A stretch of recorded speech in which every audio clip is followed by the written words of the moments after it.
ကဲအားလုံးပဲမင်္ဂလာပါဒီနေ့မှာတော့ကျွန်တော်ပြောပြချင်တာဗျာဒီ emu ကိုဘယ်လိုယူမလဲပေါ့အဲ့တော့ကျွန်တော်ပြအောင်နော်ကျွန်တော်ပထမဆုံးအနေနဲ့ကျွန်တော်ဒီ emu လေးပေါ့ဟုတ်တယ်နော်ဒီ emu လေးပေါ့ no ကောင်းဆိုလေတိုက်လို့လည်းတော့ကောင်းပါကျွန်တော်ဒီ emu လေးကိုဘယ်လိုယူမလဲဆိုတာပြပြမှာဖြစ်ပါတယ်ကျွန်တော်ပထမဆုံး step 1ရင်းနဲ့အနေနဲ့ကျွန်တော်တို့ဒီမှာ event နဲ့ဝင်နိုင်မယ်event နဲ့ဝင်ပြီးသွားရင်ကျွန်တော်အောင်နည်းနည်းလေးဆွဲလိုက်မယ်ဗျအမှာ fan creating program ဆိုတာရှိရနော်ကျွန်တော်အဲ့ထဲဝင်လိုက်မယ်အဲ့ထဲဝင်ပြီးသွားတဲ့အခါကျရင်ကျွန်တော်ဒီမှာ go ဆိုတာနေပြီနော်အချိန်နဲ့ခဏလေးစောင့်ပေးလိုက်ပဲအဲ့တော့ကျွန်တော်ဒီမှာတော့ event လေးတော့ပေါ်လာပြီပေါ့နော်ကျွန်တော်ပါလာပြီဆိုရင်ကျွန်တော် emu ပါမယ် iPad လည်းပါမယ် fragment တွေ magic တက်တွေ headphone တွေဒီမှာပါ nitro ရုပ်လေးပါမယ် ebis skin box လေးပါပေါ့နော်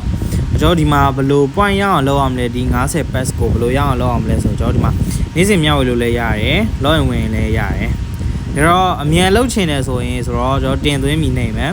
ကျွန်တော်တို့ Mobile Legends နဲ့ပတ်သက်တဲ့ဗီဒီယိုတစ်ခုပေါ့အခုဥပမာ Mobile Legends screenshot ရိုက်ပြီးတင်တာဖြစ်ဖြစ် Mobile Legends ရဲ့ ဆော့ထားတဲ့ဗီဒီယိုတင်လိုက်တာဖြစ်ဖြစ် Mobile Legends နဲ့ပတ်သက်တဲ့ဗီဒီယိုတစ်ပုဒ်တင်ပေးရမယ်အဲ့ဒီခါကျကျွန်တော်ဒီမှာ TikTok မှာတင်ရင် TikTok ကနေ link ကိုယူခဲ့ရမယ်ဗျာ copy ခဲ့ရမယ်အဲ့ဗီဒီယိုရဲ့ link ပေါ့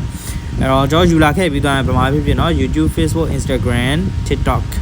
အဲ့ဒီကနေ copy link ယူလာပြီးကျွန်တော်ဒီမှာ paste လာနှိပ်မယ်เนาะ copy ယူလာပြီးတော့နှိပ်မယ်